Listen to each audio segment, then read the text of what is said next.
بسم اللہ الرحمن الرحیم الحمد للہ رب العالمین والصلاة والسلام على سید المرسلین وعلى آلہ وصحبہ اجمعین اما بعد فقد قال اللہ تبارک وتعالی فی القرآن المجید اعوذ باللہ من الشیطان الرجیم بسم اللہ الرحمن الرحیم ان هذا القرآن يهدي للتي هي اقوم وقال النبی صلی اللہ علیہ وسلم خیرکم من تعلم القرآن وعلمہ او کما قال علیہ الصلاة والسلام۔ محترم سامعین و حاضرین جمعہ، اللہ تبارک و تعالی کا احسان و کرم ہے کہ اللہ تبارک و تعالی ہم سبوں کو اپنے مقدس گھروں میں آنے کی توفیق عطا فرمائی۔ اللہ تبارک و تعالی جسے چاہتا ہے اپنے گھروں میں آنے کی توفیق عطا فرماتا ہے، اور اللہ تبارک و تعالی جسے چاہتا ہے اپنے احکام کو پورا کرنے کی توفیق دیتا ہے۔ اللہ تبارک و تعالی کا فضل ہے، کرم ہے کہ اللہ تبارک و تعالی ہم سبوں کو اپنے گھروں میں آنے کی توفیق بخشی۔ ابھی جو قرآن کریم کی آیت پڑھی گئی ہے، اس آیت کریمہ کے اندر اللہ تبارک و تعالی ایک ایسی کتاب کا تذکرہ فرما رہے ہیں جو کتاب سراپا ہدایت ہے، جو کتاب پوری انسانیت کے لیے ہدایت ہے، اور جس کتاب کے اندر اللہ تبارک و تعالی نے ہماری اور آپ کی رہنمائی کے لیے ایسی باتیں بیان فرمائی ہیں، اگر اس کتاب کو پڑھی جائے اور اس پر عمل کی جائے تو پھر انسان گمراہیوں سے، بدعات سے، خرافات سے بچ جائے گا، اور شریعت کا جو حکم ہے اور جیسا دین اللہ تبارک و تعالی ہم اور آپ سے چاہتا ہے اسی کے مطابق ہماری اور آپ کی زندگی گزرنے لگے گی۔ شرط یہ ہے کہ آدمی اس کتاب کو پڑھے۔ اس کتاب کا نام قرآن کریم ہے۔ قرآن کریم کے بہت سارے فضائل ہیں، اور قرآن کریم کو اللہ تبارک و تعالی ہم سبوں کی ہدایت کے لیے بھیجا۔ اللہ تبارک و تعالی نے قرآن کریم کا جو نزول فرمایا ہے، اس قرآن کریم کو جو اللہ تبارک و تعالی نے نازل کیا ہے، پوری امت کے لیے، پوری امت کی ہدایت کے لیے نازل فرمایا ہے۔ اس قرآن کریم کو آپ جس طریقے سے سمجھنا چاہیں اس طریقے سے قرآن کریم کو سمجھا جا سکتا ہے۔ قرآن کریم کے اندر ہر ایک تعلیمات کو بیان کیا گیا ہے، خواہ وہ ہمارے اخلاق ہوں، خواہ وہ ہمارے افعال ہوں، ہماری عبادتیں ہوں، روزمرہ کی زندگی ہو، آپسی بھائی چارگی، پیار و محبت ہو، پاک دامنی ہو، عورتوں کا عزت و مقام ہو، مردوں کو جو ذمہ داری دی گئی ہے اس ذمہ داری کی باتیں ہوں، اسی طریقے سے نماز، روزہ، حج، زکوٰۃ، یہ جو عبادتیں ہیں اس عبادتوں کا تذکرہ ہو، یہ تمام تذکرے جو ہے قرآن کریم کے اندر ملیں گے۔ بس شرط یہ ہے کہ ہم اور آپ قرآن کریم کو پڑھیں اور قرآن کریم کو پڑھ کر اس پر عمل کرنے کی کوشش کریں۔ جو انسان قرآن کریم کو پڑھتا ہے اور اس پر عمل کرتا ہے وہ کبھی بھی گمراہ نہیں ہوگا۔ پیارے نبی جناب محمد رسول اللہ صلی اللہ علیہ وسلم کی ایک حدیث ہے، پیارے نبی جناب محمد رسول اللہ صلی اللہ علیہ وسلم ارشاد فرماتے ہیں کہ میں تمہارے درمیان دو چیزوں کو چھوڑ کر جا رہا ہوں، اور تم ان دونوں چیزوں کو اگر لازمی طور پر مضبوطی کے ساتھ پکڑے رہو گے تو تم کبھی گمراہ نہیں ہوگے۔ اس میں سے ایک یہ ہے کہ قرآن کریم، دوسرا احادیث نبویہ۔ یہ دو چیزیں اللہ کے رسول جناب محمد رسول اللہ صلی اللہ علیہ وسلم ہمارے درمیان چھوڑ کر گئے ہیں۔ یہ دونوں ایسی چیزیں ہیں کہ اگر ہم اور آپ ان دونوں کو مضبوطی کے ساتھ پکڑے رہیں گے تو کبھی بھی گمراہ نہیں ہوں گے، خواہ حالات جیسے بھی آ جائیں، اور کتنا بھی سنگین معاملہ ہمارے سامنے آ جائے، اور کتنی پریشانیوں کا سامنا کرنا پڑ جائے، لیکن ان دونوں چیزوں کی وجہ سے آدمی گمراہ نہیں ہو سکتا ہے۔ بہرحال قرآن کریم کے بہت سارے فضائل ہیں۔ اللہ تبارک و تعالی قرآن کریم کو شب قدر کے اندر نازل فرمایا، اور لوح محفوظ کے اندر یہ پورا کا پورا قرآن کریم محفوظ ہو گیا۔ یعنی ایک رات کے اندر پورے قرآن کریم کا نزول ہوتا ہے شب قدر کے اندر۔ اس کے بعد لوح محفوظ سے ہم تک جو قرآن کریم آیا ہے، یعنی پیارے نبی جناب محمد رسول اللہ صلی اللہ علیہ وسلم پر قرآن کریم کا جو نزول ہوا ہے، وہ آہستہ آہستہ جیسی جیسی ضرورت پڑتی گئی اسی کے اعتبار سے قرآن کریم کی آیتوں کا نزول ہوتا رہا۔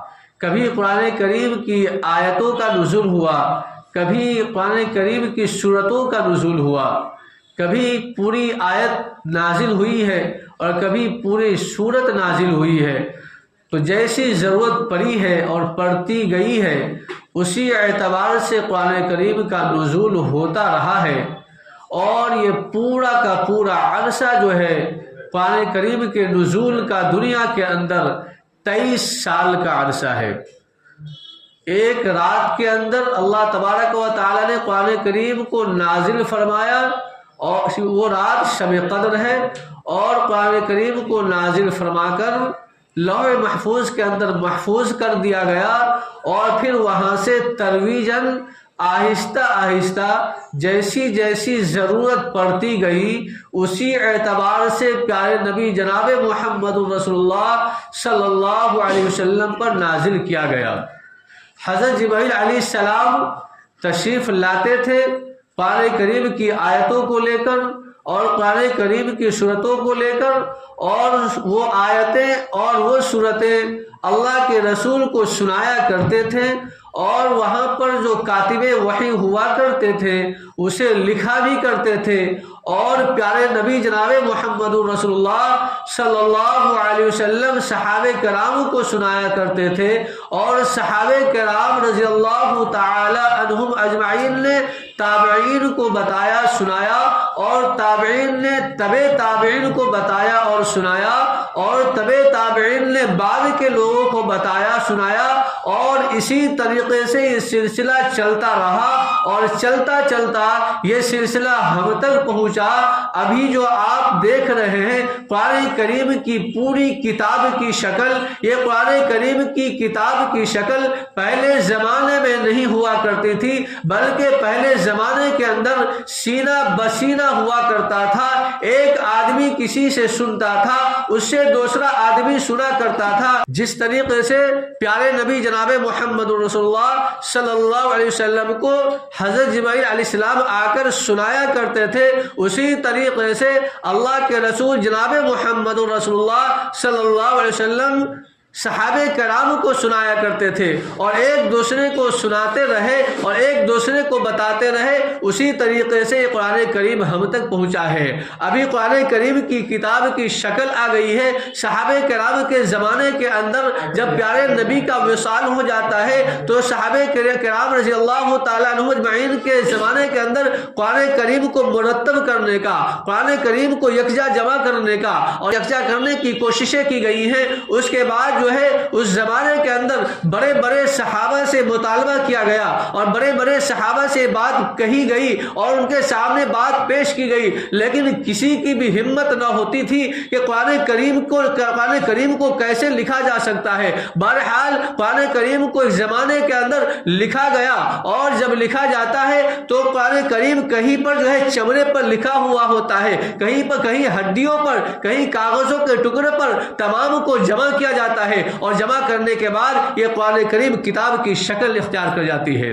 اور یہی قرآن کریم جو ہے ہم تک پہنچی ہے اور ہمارے سامنے موجود ہے قرآن کریم۔ اور یاد رکھیں یہ قرآن کریم اللہ تبارک و تعالیٰ کی ایسی صادق کتاب ہے اور اتنی سچی کتاب ہے کہ اس قرآن کریم کے اندر ذرا برابر بھی بدلاؤ نہیں کیا جا سکتا ہے، اور نہ بدلاؤ کیا گیا ہے۔ قرآن کریم نے مختلف طریقے سے چیلنج کیا ہے، قرآن کریم نے مختلف لوگوں کو چیلنج کیا ہے۔ اس زمانے کے اندر بڑے بڑے ادبا، بڑے بڑے شعراء اور بڑے بڑے مفکرین حضرات قرآن کریم کو چیلنج کرنے کی کوشش کیا کرتے تھے، اور کوشش انہوں نے کیا کہ قرآن کریم اللہ تبارک و تعالیٰ کا کلام نہیں ہے، اللہ تبارک و تعالیٰ نے قرآن کریم کو نازل نہیں فرمایا ہے، بلکہ یہ تو محمد کی کتاب ہے۔ محمد پہلے لوگوں کے واقعے کو بیان کرتا ہے، محمد جو پہلے لوگوں کی قصے کہانی کو بیان کرتا ہے، محمد اپنی باتیں بیان کرتا ہے،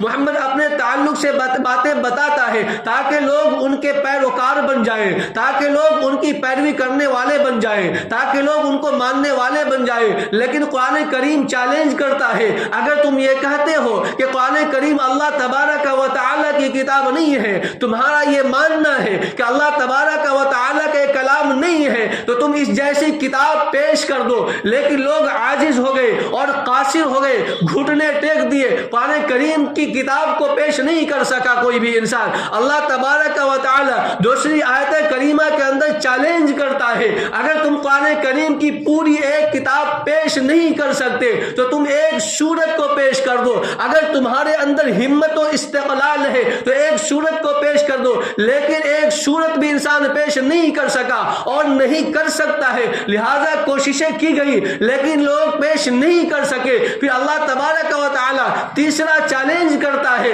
کہ اگر تم قرآن کریم کی پوری کتاب پیش نہیں کر سکتے، قرآن کریم کی پوری ایک سورت پیش نہیں کر سکتے، تو تم قرآن کریم کی ایک آیت پیش کر دو۔ لیکن قرآن کریم کی ایک آیت بھی پیش نہیں کیا جا سکا۔ لوگ قرآن کریم کی آیتوں کو لکھنے کے لیے، قرآن کریم کی جیسی کتاب پیش کرنے کے لیے مختلف کوششیں کی ہیں، انتھک کوشش کی ہے، لیکن تمام کی کوششیں رائگاں ہو گئی ہیں اور تمام کی کوششیں بیکار ہو گئی ہیں اور کسی کی کوشش جو ہے کامیاب نہیں ہوئی ہے۔ آخر میں جا کر اس زمانے کے اندر بڑے بڑے ادبا اور شعراء مفکرین حضرات جب اپنی کوششوں میں ناکام ہو جاتے ہیں تو ایک جملہ وہ کہتا ہے، ان ھذا الکلام لیس بکلام البشر، یقیناً یہ کلام کسی انسان کا نہیں ہو سکتا ہے۔ ان ھذا الکلام لیس بکلام البشر، یقیناً یہ کلام کسی انسان کا نہیں ہو سکتا ہے۔ یہ کلام تو اللہ تبارک و تعالیٰ کا کلام ہے، اس لیے کہ اللہ تبارک و تعالیٰ اس کلام کے اندر اتنی چاشنیت پیدا کی ہے اور اللہ تبارک و تعالیٰ نے اس کلام کے اندر اتنا مٹھاس پیدا کیا ہے۔ اس کلام کے اندر اللہ تبارک و تعالیٰ نے ان کی آیتوں کو کیا ترتیب دی ہے۔ آپ دیکھیں گے قرآن کریم کی آیتوں کو پڑھیں گے تو بات سمجھ میں آ جائے گی۔ لہذا کوئی بھی انسان، کسی بھی زمانے کا انسان قرآن کریم کی ایک آیت بھی پیش نہیں کر سکا، اور یہی قرآن کریم کے سچے ہونے کی دلیل ہے۔ اور جب سے قرآن کریم کا نزول ہوا ہے اور جب سے قرآن کریم نازل ہوا ہے، قرآن کریم جیسے نازل ہوا اور جس طریقے سے نازل ہوا اور جیسا نازل ہوا اسی طریقے سے یہ قرآن کریم ہمارے سامنے موجود ہے۔ ذرہ برابر بھی اس کے اندر کوئی تبدیلی نہیں ہوئی ہے اور ذرہ برابر بھی اس کے اندر بدلاؤ پیدا نہیں ہوا ہے اور نہیں ہو سکتا ہے۔ قرآن کریم کی نہ حروف کے اندر تبدیلیاں ہوئی ہیں اور نہ زبر زیر کے اندر، نہ حرکات و سکانات کے اندر، نہ نقطے کے اندر تبدیلیاں ہوئی ہیں۔ جس طریقے سے اللہ تبارک و تعالیٰ کے یہاں سے قرآن کریم کا نزول ہوا ہے، اسی طریقے سے قرآن کریم کی آیتوں کے ساتھ ساتھ ان کے تمام حرکات اور سکانات، تمام جو نقطے جو ہے یہ اسی طریقے سے محفوظ ہے، کسی کے اندر رد و بدل نہیں کیا جا سکتا ہے اور نہیں کیا گیا ہے۔ یہ قرآن کریم کے سچے ہونے کی دلیل ہے، اور یہ قرآن کریم ایک بہت بڑا معجزہ ہے، اور قرآن کریم ایسا بڑا معجزہ ہے جس کا انکار نہیں کیا جا سکتا اور جس کا مقابلہ نہیں کیا جا سکتا اور جسے بدلا نہیں جا سکتا اور جس کا مقابل نہیں بنا جا سکتا اور جس کے سامنے جو ہے کوئی انسان ویسا کلام پیش نہیں کر سکتا ہے۔ یہ قرآن کریم ہے۔ اللہ تبارک و تعالیٰ نے قرآن کریم دیا کس کے لیے؟ ہم لوگوں کی ہدایت کے لیے۔ اللہ تبارک و تعالیٰ قرآن کریم لوگوں کی ہدایت کے نازل فرمایا ہے۔ یہ قرآن کریم ایک خطہ کے لیے، ایک ملک کے لیے اور کسی شہر کے لیے اور کسی دیہات میں رہنے والے کے لیے اور کسی ذات پات سے تعلق رکھنے والے انسانوں کے لیے ہدایت کا نہیں ہے، بلکہ قرآن کریم پوری انسانیت کے لیے ہدایت ہے، پوری انسانیت کے لیے ہدایت ہے۔ جو قرآن کریم کو پڑھتا ہے وہ قرآن کریم کا ہو جاتا ہے، جو قرآن کریم کو پڑھتا ہے اپنا دل قرآن کریم کو دے بیٹھتا ہے، جو قرآن کریم کو پڑھتا ہے وہ ایمان سے انہیں نواز دیا جاتا ہے، جو قرآن کریم کو پڑھتا ہے وہ اللہ والا ہو جاتا ہے۔ قرآن کریم کو آپ دیکھیں گے، قرآن کریم آدمی جب پڑھتا ہے وہ پڑھنے والا سمجھا جاتا جاتا ہے. جب قرآن کریم کو آدمی یاد کر لیتا ہے وہ حافظ قرآن سمجھا جاتا ہے. جب کوئی انسان قرآن کریم کو ترجمے کے ساتھ مطالب کے ساتھ پڑھ لیتا ہے اسے مفسر کہا جاتا ہے. یہ قرآن کریم ہے. اور اللہ تبارک و تعالی نے ایسی بڑی نعمتیں ہمیں اور آپ کو دی ہے جس کا ہم اور آپ تصور نہیں کر سکتے. قرآن کریم کے اندر ہر ایک چیز بتایا گیا اور ہر ایک چیز سکھائی گئی ہے. اخلاق کے تعلق سے بھی باتیں سکھائی گئی ہیں اور ایک دوسرے کے ساتھ کیسے پیش ہونا اور ایک دوسرے سے ہمارا تعلق کیسا ہونا اور ہماری عبادتیں کیسی ہونی، یہ تمام باتیں قرآن کریم کے اندر بتائی گئی ہیں. بس شرط یہ ہے کہ ہم قرآن کریم کو پڑھنے والے بن جائیں. اللہ کے رسول جناب محمد رسول اللہ صلی اللہ علیہ وسلم نے ارشاد فرمایا خیرکم من تعلم القرآن وعلم، تم میں سے بہتر انسان وہ ہے جو قرآن کریم کو سیکھے اور سکھائے. دو باتیں آئیں، جو قرآن کریم کو سیکھتا ہے اور دوسرا جو قرآن کریم کو سکھاتا ہے. یہ تم میں سب سے بہتر انسان ہے. کون کہتا ہے، کون سی ذات یہ بات کہتی ہے؟ وہ ذات، وہ اعلیٰ ذات، وہ پاکیزہ ذات، وہ بابرکت ذات، وہ برکت والی ذات، وہ بلندی والی ذات جس کے صدقے میں اس دنیا کو بسایا گیا ہے، جس کے صدقے میں اس دنیا کو بنایا گیا ہے، جس کے صدقے میں ہم اور آپ جو ہے ہواؤں سے سانس لے رہے ہیں. پیارے نبی جناب محمد رسول اللہ صلی اللہ علیہ وسلم کی ذات اقدس ہے. وہ فرماتے ہیں کہ خیرکم من تعلم القرآن وعلم، تم میں سے بہتر انسان وہ ہے جو قرآن کریم کو سیکھے اور سکھائے. اب یہاں پر سوال یہ پیدا ہوتا ہے کہ اللہ کے رسول نے فرمایا جو انسان قرآن کریم کو سیکھتا ہے وہ بھی بہتر ہے، جو انسان سکھاتا ہے وہ بھی بہتر ہے. ہم اور آپ بہتر بننے کی کوشش کتنا کر پا رہے ہیں یہ بڑی بات ہے. ہم اور آپ جو ہے قرآن کریم کو سیکھنا کتنا چاہ رہے ہیں اور بہتر کتنا بننا چاہ رہے ہیں یہ ہمارا اور آپ کا فیصلہ ہے. قرآن کریم پڑھنا نہیں آتا، قرآن کریم پڑھنے کا شوق بھی نہیں ہے اور سیکھنا بھی نہیں چاہتے ہیں. پڑھنے بھی نہیں آتا ہے، سیکھنے کا شوق بھی نہیں ہے. شوق بالکل مغلوب ہو چکا ہے دنیا کی لالچوں نے، دنیا کے فریب نے اور دنیا کی ملعون چیزوں نے اور دنیا کی مردود چیزوں نے ہمیں اور آپ کو قرآن کریم سے دور کر رکھا ہے. ہمارا قرآن کریم کھلتا نہیں. قرآن کریم گھروں کے اندر پڑے ہوئے ہیں، قرآن کریم مسجدوں کے اندر تاقوں میں سجا کر رکھے ہوئے ہیں، لیکن قرآن کریم پڑھنے کا دل نہیں کرتا.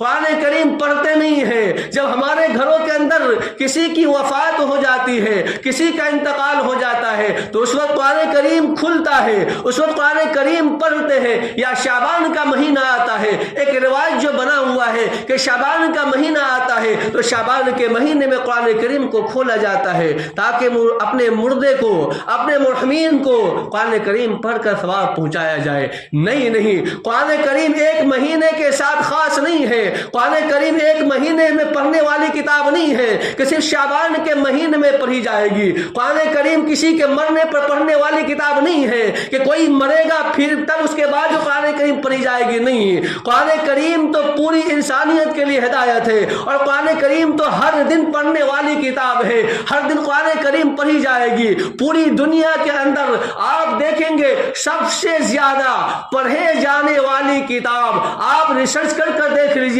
سب سے زیادہ پڑھے جانے والی کتاب قرآن کریم ہے. سب سے زیادہ پڑھنے جانے والی کتاب قرآن کریم ہے. آنے والا مہینہ رمضان کا ہے. رمضان کے مہینے کے اندر کروڑوں کتاب جو ہے یعنی کروڑوں قرآن شریف کی تکمیل ہوا کرتی ہے. رمضان کے مہینے میں کوئی ناظرے کی شکل میں پڑھتا ہے، کوئی تراویح کی شکل میں پڑھتا ہے یا کوئی اور شکل میں پڑھتا ہے، لیکن قرآن کریم پڑھا جاتا ہے. سب سے زیادہ پڑھے جانے والی کتاب قرآن کریم ہے. اور قرآن کریم کی خاصیت کو آپ سمجھنے کی کوشش کیجئے. قرآن کریم کی خاصیت یہ ہے، آپ دنیا کی کتابوں کو اٹھا کر دیکھ لیں اور دنیا کی کتابوں کو آپ پڑھ کر دیکھ لیں. ایک صفحہ کو، ایک پیج کو آپ 2 سے 3 دفعہ پڑھیں گے دل اکتا جائے گا، دل پڑھنا نہیں چاہے گا. 2 مرتبہ پڑھ لیا، تیسری مرتبہ دل پڑھنے کو نہیں چاہے گا. لیکن قرآن کریم کو آپ دیکھیں گے، قرآن کریم کو ہم پڑھتے ہیں، ایک صفحہ کو 1 سے 2 بار نہیں 100 مرتبہ پڑھتے ہیں اور دل کے اندر چاشنی پیدا ہوتی ہے اور ہر وقت جو ہے اور ہر دفعہ جو ہے پڑھنے کا مزہ بھی کچھ اور ہوتا ہے. ہر دفعہ پڑھنے کا مزہ بھی کچھ اور ہوتا ہے. جیسی روانگی پائی جاتی ہے, جیسا سلیقہ پایا جاتا ہے, ایک دفعہ پڑھا کچھ اٹک پیدا ہوئی, دوسری مرتبہ پڑھا کچھ اٹک ختم ہوتی ہے, تیسری مرتبہ پڑھا اور اٹک ختم ہوتی ہے, ذائقہ ملتا رہتا ہے, مزہ ملتا رہتا ہے. قرآن کریم کو سمجھ کر پڑھا جائے یا قرآن کریم کو بغیر سمجھ کر پڑھا جائے, بہرحال ثواب ہے. قرآن کریم کے آپ کو قرآن کریم کو سمجھنے کی کوشش کریں. ہم قرآن کریم ایک ایسی کتاب ہے, قرآن کریم کو دیکھنا بھی ثواب ہے, قرآن کریم کو چھونا بھی ثواب ہے, قرآن کریم سے محبت کرنا بھی ثواب ہے, قرآن کریم کو پڑھنا بھی ثواب ہے, قرآن کریم کو اپنے سینوں میں رکھنا بھی ثواب ہے. اور جو انسان قرآن کریم کو اپنے سینوں میں محفوظ کر لیا ہے اس سے محبت کرنا بھی ثواب ہے. یہ قرآن کریم ہے. اگر قرآن کریم پڑھنا نہیں آتا ہے, اگر کوئی آدمی قرآن کریم کے حروف پر اپنے انگلیوں کو پھیرتا ہے اور پھیرتا پھیرتا وہ آگے بڑھ جاتا ہے, یہ بھی ثواب ہے. ایک واقعہ ملتا ہے کہ ایک آدمی ایسا تھا, وہ قرآن کریم پڑھنا نہیں جانتا تھا, پڑھنے نہیں آتا تھا, لیکن قرآن کریم سے بڑی محبت تھی, بڑی محبت تھی. قرآن کریم کو روزانہ کھولا کرتا تھا اور قرآن کریم کے حروف پر اپنی انگلیوں کو پھیرا کرتا تھا اور کہتا تھا یہ بھی اللہ کا کلام ہے, یہ بھی اللہ کا کلام ہے, یہ بھی اللہ کا کلام ہے. یہ بولتا بولتا پورے قرآن کریم کو ناز تک یعنی سورہ فاتحہ سے لے کر ناز تک ختم کر دیا کرتا تھا. اللہ تبارک و تعالیٰ کی شان دیکھیے, اس محبت کی بنیاد پر اللہ تبارک و تعالیٰ نجات کا فیصلہ لکھ دیتے ہیں. اللہ تبارک و تعالی اس ایک عمل سے یعنی قرآن کریم سے محبت کرنے کی بنیاد پر اللہ تبارک و تعالی ان کا داخلہ جنت میں فرما دیتا ہے. یہ قرآن کریم ہے. اور قرآن کریم کی آیتوں کے تعلق سے آپ سمجھیے, قرآن کریم ایک ایسی کتاب ہے. حضرت ابو ذر رضی اللہ تعالی عنہ فرماتے ہیں پیارے نبی جناب محمد رسول اللہ صلی اللہ علیہ وسلم نے مجھے فرمایا کہ تم صبح کو ایک آیت قرآن کریم کا ایک آیت سیکھ لو, 100 رکعت نفل نماز پڑھنے سے بہتر ہے. کیا پیارے نبی نے حضرت ابو ذر رضی اللہ تعالیٰ عنہ سے فرمایا صبح کے وقت, آپ کسی وقت بھی صبح کے وقت قرآن کریم کی ایک آیت کو سیکھ لیتا ہے, کوئی بھی انسان ایک آیت کو سیکھ لیتا ہے, 100 رکعت نفل نماز پڑھنے سے بہتر ہے. یہ قرآن کریم کا اعجاز ہے. اور آگے اس حدیث کے اندر اللہ کے رسول فرماتے ہیں اسی طریقے سے دین کا کوئی بھی باب سیکھ لینا, دین کا ایک مسئلہ سیکھ لینا 1000 نفل نماز پڑھنے سے بہتر ہے. قرآن کریم کی ایک آیت کا سیکھنا 100 رکعت نفل نماز پڑھنے سے بہتر, اور دین کا ایک مسئلہ سیکھ لینا 1000 نفل نماز پڑھنے سے بہتر ہے. یہ قرآن کریم ہے, یہ قرآن کریم کا اعجاز ہے. لیکن سوال یہ ہے کہ ہم قرآن کریم سیکھنا نہیں چاہتے ہیں, اور قرآن کریم سکھانا کوئی چاہتا بھی ہے پھر بھی نہیں چاہتے ہیں. ہمارے بچے بھی سیکھنا نہیں چاہتے, ہمارے بڑے بھی سیکھنا نہیں چاہتے. قرآن کریم سیکھنے کی کوئی عمر نہیں ہوا کرتی ہے, خواہ ہماری عمر جتنی بھی ہو جائے, لیکن قرآن کریم کو سیکھنا ہے, قرآن کریم کو پڑھنا ہے. اور قرآن کریم کو جب تک سیکھیں گے نہیں ہم قرآن کریم کو پڑھ نہیں سکتے ہیں. اور اللہ کے رسول جناب محمد رسول اللہ صلی اللہ علیہ وسلم نے ارشاد فرمایا ایک حدیث کے اندر, جو انسان قرآن کریم کو پڑھتا ہے ایک حروف کے بدلے میں 10 نیکیاں لکھی جاتی ہیں, ایک حروف کے بدلے میں 10 نیکیاں لکھی جاتی ہیں. اللہ کے رسول فرماتے ہیں میں یہ نہیں کہتا کہ الف لام میم ایک حرف ہے, نہیں, بلکہ الف حرف, لام حرف, میم حرف. الف ایک حرف ہے, لام ایک حرف ہے, میم ایک حرف ہے. اگر کوئی الف لام میم پڑھتا ہے 30 نیکیاں لکھی جائیں گی. کتنی نیکیاں؟ 30 نیکیاں لکھی جائیں گی صرف الف لام میم پڑھتا ہے. بھلا بتائیں جو پورے قرآن کریم کو پڑھے, بھلا بتائیں جو جس آدمی کا معمول ہو روزانہ قرآن کریم پڑھنے کا, ایک صفحہ پڑھنے کا, ایک صفحہ پڑھنے میں کتنے حروف آئیں گے آپ شمار کر سکتے ہیں. ایک حروف پر 10 نیکیاں لکھی جاتی ہیں, 10 نیکیاں. لیکن ہم اور آپ قرآن کریم پڑھتے نہیں ہیں, بلکہ قرآن کریم کو طاق میں سجا کر رکھ دیا ہے. قرآن کریم طاقوں میں سجا کر رکھنے کی کتاب نہیں ہے. اور یاد رکھیں قرآن کریم نہ کبھی مٹا ہے نہ مٹے گا, اور قرآن کریم پڑھنے والا نہ ذلیل ہوا ہے نہ ذلیل ہوگا, اور قرآن کریم پڑھنے والا نہ ضائع ہوا ہے نہ ضائع ہوگا. قرآن کریم جس نے پڑھا ہے اللہ تعالیٰ نے پستی سے بلندی کو اٹھا دیا ہے. قرآن کریم نے جس نے سیکھا ہے قرآن کریم اللہ تبارک و تعالیٰ پڑھنے کی وجہ سے اس کو عروج پر لا کر رکھ دیا ہے. قرآن کریم پڑھنے کی وجہ سے اللہ تعالیٰ نے انہیں مقبولیت عطا فرمائی ہے. قرآن کریم پڑھنے کی وجہ سے اللہ کے رسول فرماتے ہیں یہ قرآن کریم جو ہے کل قیامت کے دن ہمارے لیے شفاعت کا ذریعہ بنے گی. یہ شفاعت کرے گی. بہت سارے ایسے گناہ ہوں گے اور یہ فیصلہ ہو چکا ہوگا کہ جہنم میں ڈال دیا جائے گا. فوراً قرآن کریم آ کر اللہ تبارک و تعالیٰ سے عرض کرے گا اور سفارش کرے گا. قرآن کریم اے اللہ تبارک و تعالیٰ یہ قرآن کریم کو پڑھا کرتا تھا, ہمیں پڑھا کرتا تھا, ہم سے محبت کیا کرتا تھا اور پاک ہو کر چھوا کرتا تھا, لہٰذا آپ اس کی مغفرت فرما دیجئے. اللہ تبارک و تعالیٰ اس کی مغفرت فرما دیں گے. کب یہ قرآن کریم کو آدمی پڑھے گا اس کے بعد قرآن کریم اس کی سفارش کریں گے. جب آدمی قرآن کریم کو پڑھے گا نہیں تو قرآن کریم سفارش کرے گا کیسے؟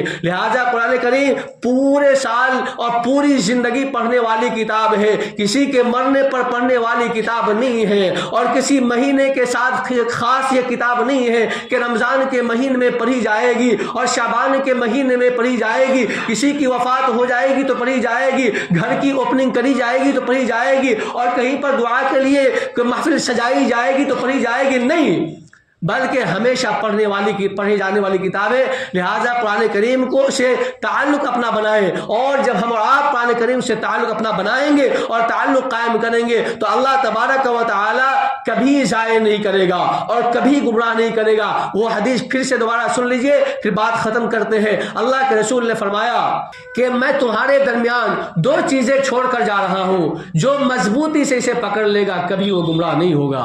اس میں سے ایک قرآن کریم اور دوسرا ایک احادیث نبویہ. ان دونوں کو کوئی آدمی لازمی طور پر مضبوطی سے پکڑ لے گا وہ کبھی بھی گمراہ نہیں ہوگا. اللہ تعالیٰ سے دعا ہے اللہ تعالیٰ عمل کی توفیق عطا فرمائے, قرآن کریم سے محبت کی توفیق عطا فرمائے, قرآن کریم کو پڑھنے والا بنائے اور سیکھنے کی توفیق عطا فرمائے. آمین یا رب العالمین. وآخر دعوانا الحمدللہ رب العالمین.